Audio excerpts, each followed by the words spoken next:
صلى الله على محمد صلى الله عليه وسلم صلى الله على محمد صلى الله عليه وسلم. Seorang itu jauh dari Allah, berkurang keimanannya sampai dijauh dari Allah Subhanahu wa taala keimanannya. Al-awwalu tab'adul Qur'an wa anta lam yakhatir ala dzalik. Engkau jauhi Al-Qur'an dan engkau tidak peduli dengan jauhnya dirimu dengan Al-Qur'an. Yang pertama, jadi sebab seorang itu imannya berkurang, jauh dari Allah Subhanahu wa taala, jauh dirinya dari Al-Qur'an. Ini untuk kita, anak pesan untuk diri anda sendiri, untuk antum sekalian, sebagaimana sudah sering kita sampaikan, jangan lewati hari-hari kita tanpa membaca Al-Qur'an. Jangan lewati hari-hari kita tanpa membaca Al-Qur'an. Kapan pun bisa habis subuh baca sebelum pergi gawe.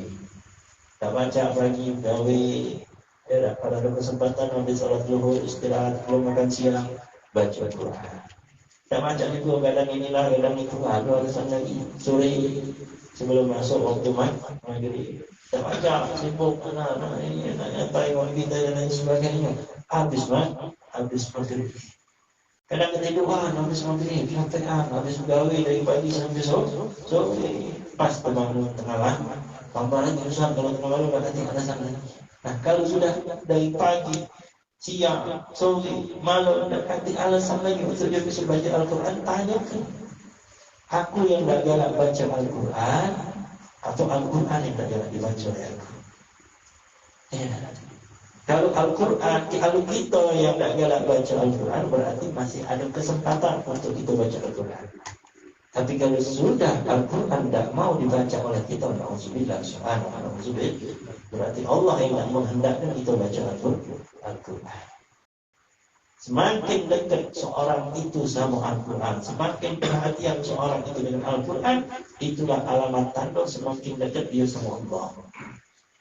Semakin jauh seseorang itu dari Al-Quran, itulah alamat seorang tersebut tambah jauh dia dari Allah Subhanahu wa ta'ala. Al-Quran kalam Allah, ucapan Allah, firman Allah. Dan kita tak galak baca kalam Allah. Kita tak mau baca firman Allah. Kita sungkan baca firman Allah, berarti kita tak mau dekat sama Allah Subhanahu wa ta'ala.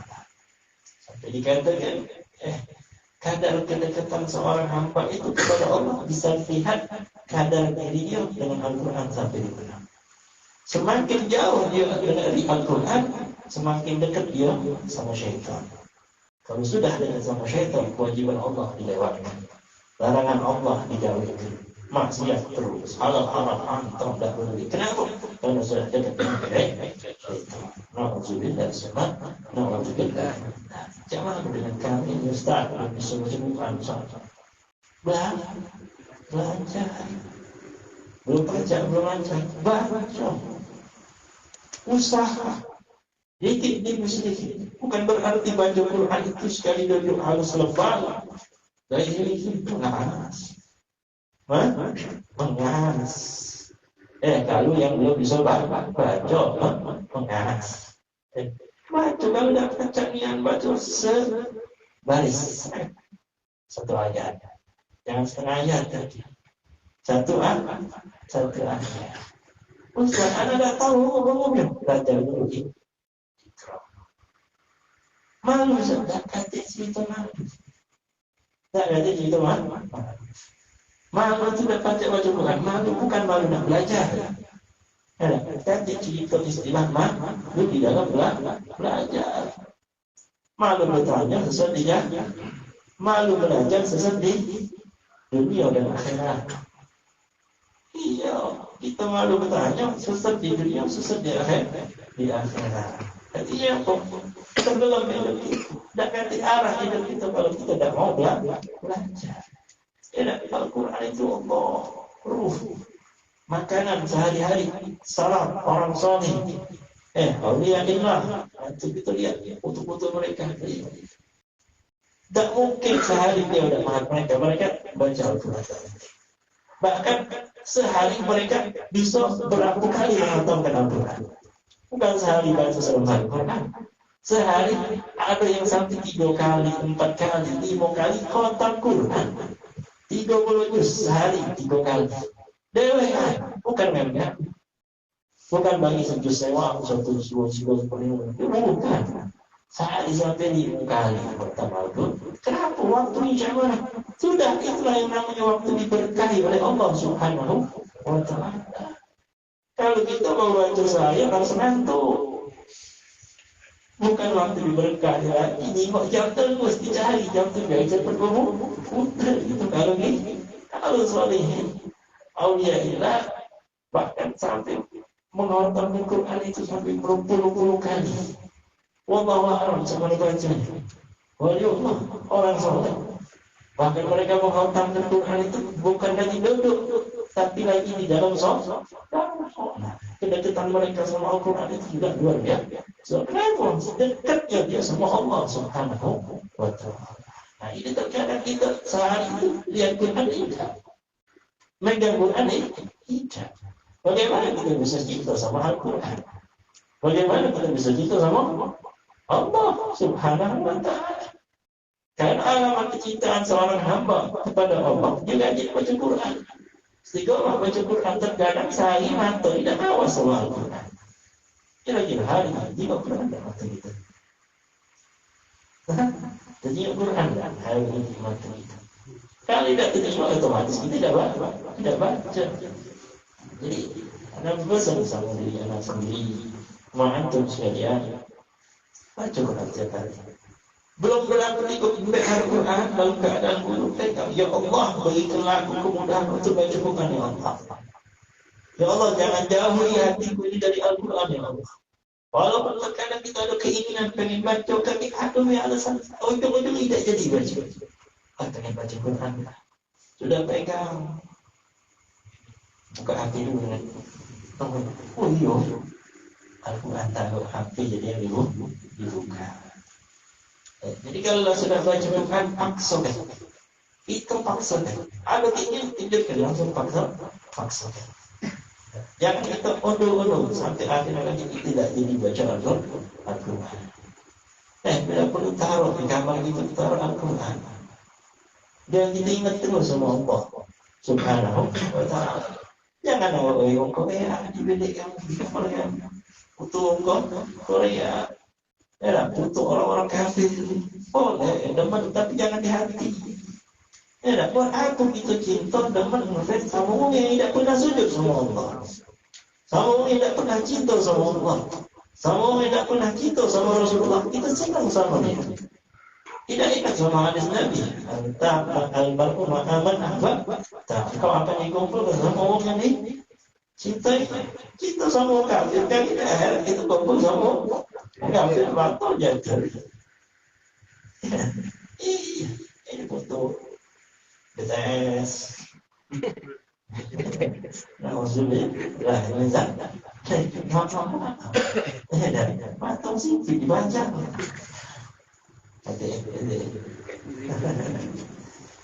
Kau tak beriman. Apa manfaat? Apa faedah? Kalau dia lagi hari kiamat nolong kita, tak apa-apa. Menjadi syafaat kita hari kiamat, tak apa-apa. Tapi kalau solehin, Auliyaillah, orang yang dekat sama Allah, belajarnya baik mengingatkan kita sama Allah. Mengingatkan kita sama Allah Subhanahu wa Ta'ala. Kalau kita dapat, ya apa-apa. Kalau pengen makan, aja. Tapi kalau bisa di rumah, di kamar kita, wajah sedih, wajah orang soleh, enaknya mengingatkan kita sama Allah Subhanahu wa Ta'ala. Jadikan acuan dari contoh mereka. Ya Allah, aku ingin berusaha dari mereka. Jadi Al-Quran itu dilatih itu mesti gambar, diperhatikan.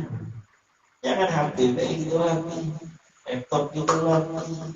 Elektronik kita latih, kita bersih. Kung ada pun yang terlalakkan. Tapi dikatakan kalau seandainya dapatkan di rumah itu Al-Quran berdebu. Berarti yang punya Al-Quran tersebut hati yang lebih kotor lagi. Jadi jangan sampai kita lewati hari-hari kita kecuali kita baca Al-Quran di hari-hari kita. Faedahnya luar biasa, manfaatnya luar biasa. Pegang baik dapat pahala. Buka jiwa Al-Quran, ayat-ayat Quran dapat pahala. Mata boleh cahaya. Mata cahaya, mata kita jiwa Quran itu mata dapat cahaya Quran. Dapat pemberian Allah khusus dengan mandah. Daripada kita jengok maksiat, mata gelap, hati gelap. Jengok yang diharapkan oleh Allah Subhanahu Wa Taala, setiap kita jengok Allah berikan titik hitam di hati kita. Allah gelapkan hati kita, Allah gelapkan mata kita. Nauzubillah, semua nauzubillah. Di satu huruf dibalas dengan 10 kebaikan. Dalam satu riwayat hadis Rasulullah. Alif Lam Alif Lam Mim, Alif Lam Mim, 3 huruf. Berarti 30 kebaikan. Berapa banyak kebaikan kalau kita baca Al-Quran 30 juz. Tidak tahu lagi kebaikan yang sudah kita dapatkan. Allah berkali-kali lipat. Jadi kita tanyakan lagi juga sama diri kita. Ya, di mana pernah sampaikan ini? Tanyakan seumur hidup kita, sudah pernah loh baca Al-Quran otak sendirian baca. Sudah pernah kira-kira. Dari Al-Fatihah. Bismillahirrahmanirrahim. Alhamdulillahirabbil alamin. Arrahmanirrahim. Waladdallin. Amin. Bismillahirrahmanirrahim. Alif Lam Mim. Dzalikal kitabu la raiba fihi hudan lil muttaqin. Bismillahirrahmanirrahim. Qul a'udzu birabbin nas, malikin nas, ilahin nas. Sampai selesai. 30 juz. Baca dewean pribadi untuk kiblat sudah pernah belum? Kalau belum pernah, tangisi diri kita. Jangan pernah bangga kita bisa ini baca ini pernah ke sini pernah ke jangan pernah bangga kalau kita belum pernah khatam Al-Quran. Kenapa? Kali ketika ditanya oleh Allah nak jawab apa kita? Tanya Rasulullah nak jawab apa kita? Di bawah kita bakal ditanya, Man Rabbuka Allah, aku kau dah taat sama aku. Nabi Yuka Muhammad, aku kau dah cinta sama aku, kau cinta sama Korea misalnya. Man kita buka Al-Quran, tapi kau dah pernah baca Quran, bahkan kau dah baca Quran. Nak jawab apa kita? Itu kan di kumpul kita bakal tanyakan. Tapi apa yang dijawab kita dah gawaikan. Kita bertentangan. Nah, kalau orang kita berdasarkan gampang menunaikan. Yang apa kita? Alhamdulillah sebenarnya lah ikra'ul Quran fa innahu ya'ti yaumil qiyamah syafi'an yas'a. Bacalah Quran dan Quran akan memberikan syafaat kepada kita di hari kiamat. Hasil jadikanlah Al-Quran itu makanan kita. Makanan kita yang tidak boleh kita lepas di dalam kehidupan kita sampai kapan? Sampai kita mati. Belum terlambat. Selagi masih hidup, berarti Allah masih berikan kepada kita kesempatan. Untuk apa kesempatan itu? Untuk mengejar ketertinggalan kita dan untuk menutupi keburukan kita dan untuk menghapuskan kesalahan-kesalahan kita. Kata Rasulullah, "Fa'adbi sayyi'atal hasanah tamhuha." Susullah perbuatan buruk itu, hapuslah dosa-dosa itu dengan apa? Hasanah, dengan perbuatan baik. Untuk majelis itu bukan main ampunan dosa yang bakal kita dapat. Berapa banyak pahala yang bakal kita dapatkan sudah kita sebutkan macam-macam, banyak kita sudah dengar. Fadilah duduk di majelis ilmu. Kapan kita mentaknya? Kapan kita lihat hasilnya? Kalau kita sudah mati. Tidak percaya, matilah sekarang. Baru terjemah Allah. Ketika malaikat datang dan nyambut, di saat itu Allah akan tampakkan daripada apa yang kita lakukan, daripada amal soleh selama kita hidup. Menyesallah mereka yang selama hidupnya tidak pernah diisi dengan ketaatan, tidak pernah diisi dengan kebaikan. Walaupun sedikit, akan menjadi penyesalan yang sangat amat luar biasa ketika dia kaget telah diwafatkan oleh Allah Subhanahu wa Ta'ala.